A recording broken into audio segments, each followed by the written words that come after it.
Good day, and here we have the Mosin Nagant commentary. Now, originally back in 2010, I had every intention of doing a Mosin Nagant review. In fact, what we're going to see pretty soon is some footage from 2010 that I actually recorded. In fact, back in 2010, I had recorded the intro and outro, but I hadn't recorded the shooting segment. And ultimately, in all of 2010, and then 2011, and 2012, and 2013, and most of 2014, I just didn't take the Mosin Nagant to the range. Which actually is probably not a bad thing, because I still had to deal with sticky bolt. The genesis of this video actually was from the fact that I was able to fix sticky bolt after all that time. And fixing sticky bolt was not an easy prospect, but it was indeed done. Sticky bolt can be caused by a lot of things. Actually, that wasn't even sticky bolt. I say it's sticky bolt, but that was only part of the problem. The Mosin Nagant bolts is kind of the luck of the draw at times.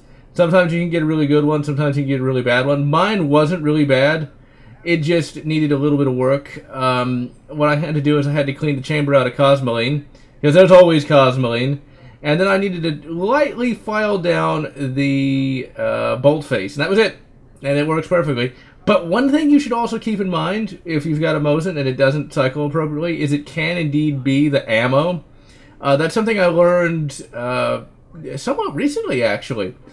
If you have a lot of surplus ammo, it will have problems cycling at times. That's the best picture I could find of Nagant. I actually looked for that. And I was actually going to have a more elaborate history segment, but ultimately I decided to just keep it simple so it didn't get stupid.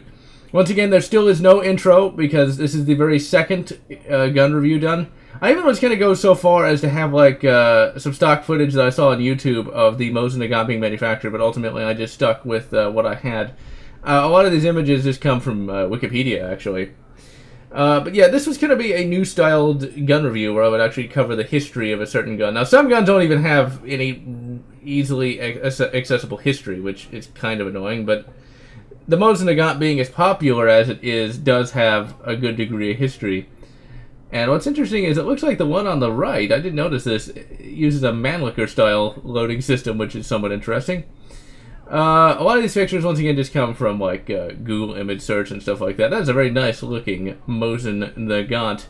But the Mosin Nagant was not the first rifle that I picked up. A lot of people call it a good first rifle, and it is, so long as you know why it's a good first rifle.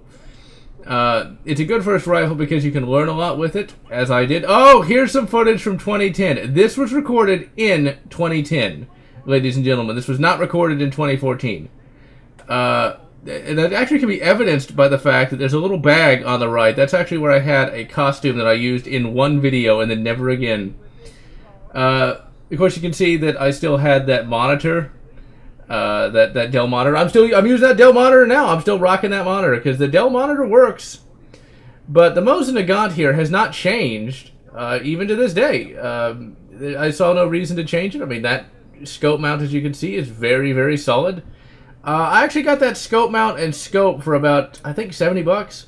I might have overpaid on that, but, well, it's worked, so I don't feel too bad about it.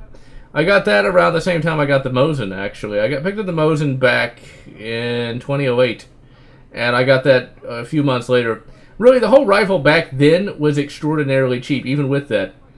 It's just hilarious how this footage just works. You would never know that this was from 2010. You'd have no clue whatsoever. Now, one thing that's kind of interesting about the Mosin is there's many different ways of pronouncing Mosin Nagant, or just calling it the Mosin or something like that. I like to call it today the Vintovka Mosina, but back in the day I was calling it the Mosin Nagant. I was trying to pronounce it as close as I could to an old History Channel video on the... Well, I don't think it was all on the Mosin Nagant, but I think it was on just Russian firearms in general. But they called it the Mosin Nagant, and I always tried to pronounce it that way. Alright, so, it is not my grandfather this time holding the camera. This is actually my grandmother holding it, because he's off shooting his rifle. And she did a pretty good job holding it. The thing is, I was going to use the tripod, actually. But I'd forgotten it. And so she was like, well, I'll hold it. And she did a pretty good job, actually. And what's kind of funny is, around 2014, I'd gained a little bit of weight, so you can kind of see the general gut. Thankfully, I've long since worked that off. Now you can see the bolt works a little rough. This is only after cleaning the chamber out of Cosmoline. Now, the sad part is you can't see just how far that 100-yard line is, because I'm shooting this at 100 yards. And what's funny is you'll see how I shot when we get to the after segment, where I show the target. As of this video, in 2014, I had not shot a gun in over a year. I just hadn't had a chance, like, all year. And so it's like, okay, we're going to go to the range. I want to finally make that Mosin Nagant video. And I did. I really needed a lot, needed a lot more practice than I had. But I still did pretty good, despite not having shot anything for almost a year at that time. And this was really one of those almost, well, it wasn't really a troubled production, but getting the actual stuff filmed was not an easy prospect. Because my grandmother was not what you'd call, you know, a camera operator. But she did an amazing job, because this looks pretty good. Yeah, the footage is a little shaky, but it's really not that bad. I've seen a lot worse. Wow, that bolt was hard to get in. But, you know, even with my bolt slicked up as it is now, sometimes ammo just will not cycle right. I think that's just a problem with bolt actions in general, because I've had bolts not cycle easily with other bolt action rifles, like the Lee Enfield. But one thing that's kind of funny is also when we went to the range, I also didn't think to bring the better rifle rest.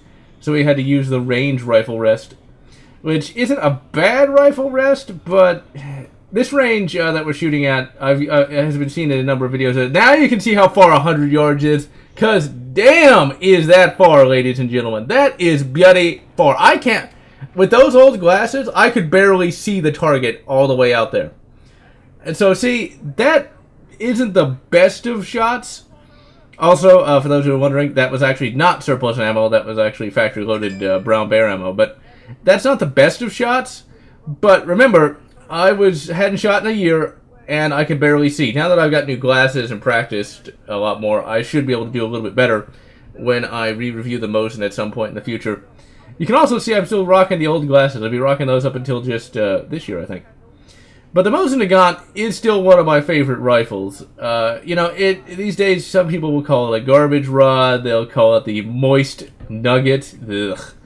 But it's a very nice rifle. I mean, it looks good. I don't know why people think it doesn't look very good. Also, you gotta love that jump cut there.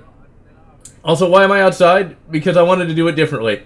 I thought, okay, it's gonna be a gun review. I need to be in a different location than inside, right? Well, as you can see after this particular review, I never did that again. Why? Because filming outside is not an easy thing to do. You got road noise, you've got airplanes flying around, you've got heat, you got bugs, so I would never, ever film outside again after this particular video. Well, never film the talking segments outside after this video. Also, you have wind. You have wind as well. I didn't have the condenser mic at this time. So I could have wind blowing across the microphone, and so it just was so much more difficult to do this. And I don't know if it really added anything or not. I don't think anyone cared if I was outside or not. So that's why I would never. So it was just so much easier to film inside. And ultimately, if that's what does it for you in this video, me filming outside, then well, I guess I succeeded. But still, though, I mean, it's like that's just not that big of a deal. Let's see what else we got here on that. Oh yeah, I never did get a bayonet for my rifle. I just never really cared that much, because that rifle's long enough as it is. Because the Mosin Nagant is an absolutely gargantuan rifle.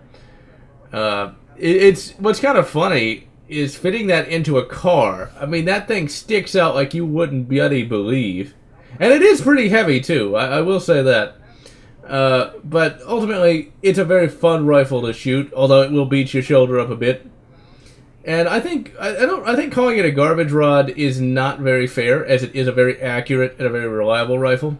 And a lot of people like to call the Soviet ones not very good, and the Finnish ones super. And I bet the Finnish ones are super, but the Soviet ones still get the job done. And I would never do that. I just don't like pointing a gun at the camera. I don't know why.